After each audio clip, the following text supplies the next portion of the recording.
Hey YouTube, welcome back. If you've ever asked me about my favorite builds, or maybe you've been on stream or you've seen me talking here on YouTube, you've heard me say time and time again that one of my favorite archetypes, one of my favorite types of builds is Hammered In. So having some kind of hammer throw as a sentinel, having hammers spiral or orbit around my character, and using that to deal some kind of damage. So crit versions, having the hammers themselves deal damage, that's okay for leveling, but that's not really my speed for endgame. The kinds of builds that I've really liked have been maybe bleed hammers. I think bleed hammers are really good with or without the smite idols. I've done some other things as well, maybe some void knight hammers scaling void damage, or having the smites converted into void damage as well, playing as a void knight. So this time around, we played a slightly different version of a Hammered In, a hammer throw smite paladin thing. And what we've used is a devotion. It is the +1 spell damage with smite per 5 missing mana. So the idea of this build is that we are going to have the hammers spiral around us. We are going to have the hammers proc smite because of our idols that we're using. And then we're going to scale damage by missing as much mana as possible. So we're gonna like numlock, or for me, because I don't have numlock, we're just gonna hold down Q and W with my fingers, and we're gonna guzzle as much mana as possible. So as we do this, we're getting more and more flat damage from our devotion. So we have about 600 mana here. So quick math, that's about 120 adaptive damage. If you think about it, this build is kind of like a normal spell damage smite Hammered In, but instead of only having 60 adaptive damage from our wand, so we have a wand and a shield, which is nice and defensive. Instead of only having 60 damage, we have 60 damage, we have the defenses from our shield, and we also have an entire staff, which is huge. So like the best staff you can get is like what, maybe 120 adaptive damage is the implicit, and this is a tremendous amount of damage that we just get added into our build. So on top of that, we also have some endurance, lightning damage, lightning penetration stuff. And why am I playing this build? Why am I even considering exploring this? It's because we made this ahead of time. So the devotion that I have in particular, it's quite a good one. It also has tier 5 spell damage and tier 5 crit multi on it, which means that my version of the build has started out very strong, and that's why I'm playing it. So I think the entire time that I've been leveling this character, I've been thinking about the different ways that we can scale damage with and without devotion. So normally, if you were playing this kind of build, you would have you'd want to know what prefix can I put on my helmet and what prefix can I put on my chest piece in order to get as much damage as possible. Because class specific prefixes for those two pieces of gear, that's how you juice up your damage at a lot of places. So what you could do is get increased armor shred effect, and then increased armor shred effect on your chest piece as well. And then that's about it. You get like increased armor shred effect and attunement, because, smite scales with attunement if we hover over that thing here. You could also just go vitality if you wanted to have a nice and big health pool. But aside from armor shred effect and maybe getting some armor shred on an idol that looks like this, that's really your only option. So what the devotion allows us to do is it gives us another axis of scaling our damage, and it turns out really, really well.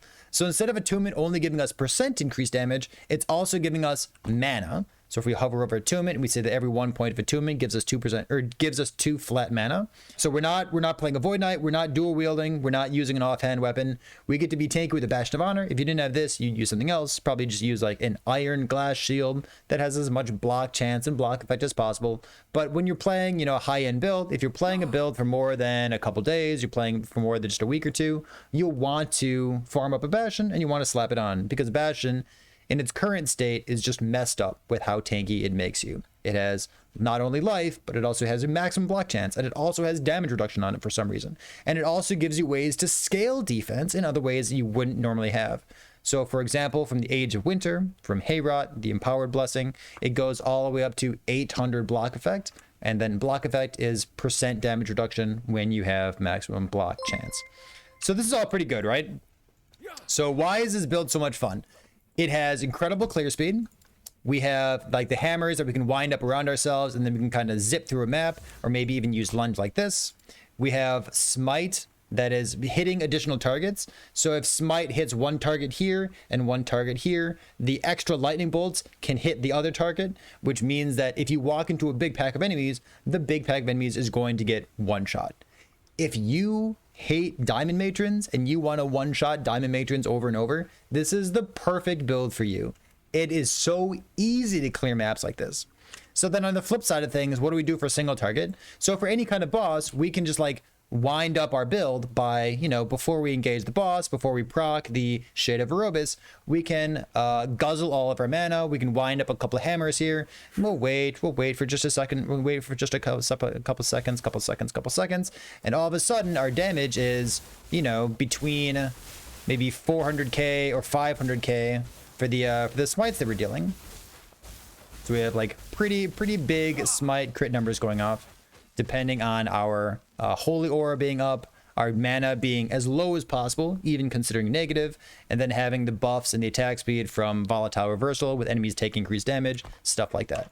So the build has very good clear speed. It has defense from block and then block effect and like block chance coming in from the nodes that we're taking, life gain on block in like the normal paladin stuff. We have easy gearing because of Holy Aura. Holy Aura is giving us tons of endurance and elemental resistance, making it so we can almost cap all of our suffixes with res, necrotic res, endurance, crit avoid with the base types that we're using without jeopardizing any of our suffixes, which means our suffixes can just be life and life and life and then maybe even more life. So all in all, this build comes together very well, and it's been maybe the best version of like a hammered in smite character that I've played so far. I would absolutely recommend it to you. So I'm going to flip through the skills real quick. We'll talk about the skill trees and whatnot so that you can see what's going on as well. So first things first for the skills, hammer throw, we're not taking anything that buffs the hammer damage. We're only taking things that help it be easy to use. So we have some spiral here, some orbit, so that it follows us as we walk around. And then we also have some extra projectiles so that it procs, and some minus cost here. We have level 21. My 21st point went into Shattering Force, which gives us a tiny bit of armor shred effect. And then we have 3 points in Guardian Zeal, which 30 times 3, 3 maximum zeal stacks gives us 90% increased crit chance. So you need to focus a little bit on crit just to get a little bit of crit chance in your build to make sure that you get up to like 60, 70, 80% spell critical strike chance. So this feels great here. One thing that is worth mentioning when it comes to hammer throw, we have -6 mana cost here. If you want to play this build, I think, you know, other than, you know, you have the normal smite build, you want, or I guess the normal hammer throw build, you need the idols. You need at least 3 of these idols in order to proc smite on hit with the hammers. And then you also need the devotion in order to play this kind of mana stacking version of the build. So aside from those things, there's one more virtually necessary portion of the build. So sometimes we want to be negative mana, because we get more damage by like, you know, by numlocking things and guzzling as much mana as possible.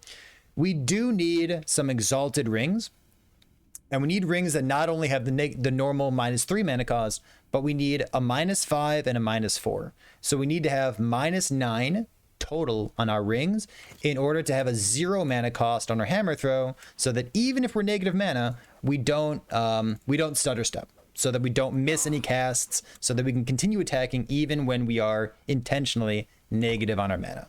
So we do need to make sure that we have those rings there, which is why we also have the -6 here. All right, next up, smite itself. How many damage nodes can we take? As many as possible. We have 5 points in sacrifice, 5 points in atonement, and then as I move my camera here, you see that we also have 4 points in conviction. If I had +1, if I had like level 21 smite, which I hopefully will someday, I would max out conviction and then maybe put some points into critical strike multiplier. The other points for smite come into converting it to lightning, which means that we can fully benefit from shock, which is an awesome ailment because it for some reason also reduces enemy lightning res. So shock is very important for our build because we're converting to lightning. And then we get some extra clear speed here, which makes us blow up the whole screen. It's very satisfying. Next up, sigils, normal looking stuff here, nothing particularly interesting. If I had extra points, I would go up into block chance because we're using a Bastion, and then having the block effect here is extra damage reduction. And then what you might see is these nodes over here, we have sigils being instant cast. We have sigils being instant cast so that we can keep walking around and cast sigils with numlock or just by holding down the button with your hand and not actually have to worry about our cast speed. So that's an important part of the build. Next up is Holy Aura. Holy Aura is great for throwing builds because it gives us a ton of attack speed. Remember, generic attack speed does work for throwing skills with the fanaticism node here. And then this node, which is a haste on hit, this is generic haste on hit. It's not only for throwing attacks. Some people misread this. But even if you hit with a melee attack, or if you hit with a smite, or if you hit with a throwing attack, or anything else, any hit has a chance to give you haste for like 1 second. So the character is very fast. Feels great. Extra endurance nodes over here, pretty normal looking stuff. Nothing particularly interesting. These 30 crit chance nodes over here, you could spec into extra poison resistance, but I think having a little bit of extra crit chance somewhere in the build, to me, feels good because I needed to get like some extra crit chance. All right, so we talked about 1, 2, 3, 4. Let's talk about volatile reversal. I have an entire video talking about volatile reversal on YouTube, talking about why it's so busted. Basically, it stacks. And if your question in Last Epoch is like, hey, does this thing stack? The chances are the answer is yes. And it's really good. So we have enemies take 30% increased damage, but it hits twice. So it's enemies take 60% increased damage, and that's very good. The one weird thing here, virtually every time that I take volatile reversal, I take the node that says no longer restores health. I do this intentionally. This is the first build I've ever played with volatile reversal where I'm also taking this. So I don't want my mana to go back up because I'm trying to stay as low or negative mana as possible. So this is the first time that I've ever taken this node, which is a little bit weird, but it's kind of cool too. So volatile reversal has an even lower cooldown. So that covers the skills. Let's talk about the gear as well. Make sure we know what's going on. We have a lot of attunement and flat mana where possible. Again, flat mana is better than percent mana. So the helmet and the chest piece look kind of the same overall. We ended up with a helmet that had a crit multi implicit, so I needed to cover some crit avoidance. So that's why this is here. But ideally, your helmet would be maybe exalted attunement, and then mana, health, percent health. That's it. If you want to seal some armor shred, like I have here, that's fine. But those are basically the stats you're looking for. For your gloves, if you're not using something like Ravenous Void, then you're just looking for throwing attack speed and critical strike chance. We are using a unique item for our amulet, and then we're ideally also using a unique item for our relic here, which means that armor shred and frailty are two things we need to worry about, because armor shred and frailty are shared between, I guess frailty is on 2 of them and armor shred is on all 3 of them, I believe. We can get an idol that has armor shred on it, like this, some kind of, armor shred, maybe even 28%. If it's low rolled, it's still good, but we do want armor shred somewhere in the build. So because we're using unique items, we can also think about legendary items. So I would like to get maybe armor shred or chance to shred armor on hit on my relic, or maybe even plus smite levels on my relic. This would be a great thing to do. But because of this, you really do want, I think, frailty on your gloves. If you're going to use Ravenous Void, then you need frailty somewhere else. Maybe your frailty goes on a devotion, maybe your frailty goes on a Stormcard Testament. But for me, just getting frailty somewhere, even a low % chance to shred armor on hit or to apply armor or to apply frailty on hit is fine for this build, because we hit a tremendous number of times. We have all the hammers, all the smites, all the everything else going off at the same time. So we do want frailty, we do want armor shred. You need to figure out where you're going to put them, because we want to use devotion and we also want to use this. So let's talk about this. This is a kind of weird item. It got added to the game relatively recently. This is a unique item that drops from Lagan in the timelines. So if you can farm up maybe Empowered Lagan, if you can farm up an LP version of this and turn it into a legendary item, you would love to have maybe frailty, maybe life, maybe plus levels to smite would be my dream. That sounds really, really good. So that's what I'm currently trying to do in the background here. So what does Stormcarved Testament do for us? So first of all, it has Fizz Res and Lightning Res, which is nice for gearing purposes, but it also has 1, 2, 3, 4, 5 different offensive stats for us. It has flat damage, which is not so helpful because we already have a wand and also 120 flat damage from this. But it gives us flat damage, it gives us lightning penetration, it gives us 85 shock chance. It's a huge amount of shock. It gives us mana, which is more flat damage, and it gives us attunement. And attunement is flat damage because it gives us flat mana, and also % increased damage. So Stormcarved Testament does so many things for us. It is just like it's exactly the kind of thing that you would want to make into a legendary item given the possibility. So having a long-term goal of like, sure, you can have a normal version of this, but then I get to farm up something later on and I get to transform my build into something OP and busted for later on. I think having a goal like this, something that you can farm long term, is really fun for a build these days. So we'd like to have something like this. We'd also like to have, you know, legendary devotion with anything on it would be awesome. Maybe damage, armor shred, frailty, life, things along those lines. But let's talk about the rest of the build real quick. We can talk about the wand. I mean, we want to use a sealed, or I guess you want to use a crystal wand, because a crystal wand not only has adaptive spell damage, but it also has mana on it. Remember, mana gives us damage. For our rings, we mentioned this already. Between our two rings, we need to have 2 exalted modifiers. We need to have -5 and -4, or -5 and -5 for the throwing cost, because we need our hammer throw to have 0, so that we can use it when we are negative mana. That's the only thing that you need to consider for your build. Next up is a Thorn Slinger.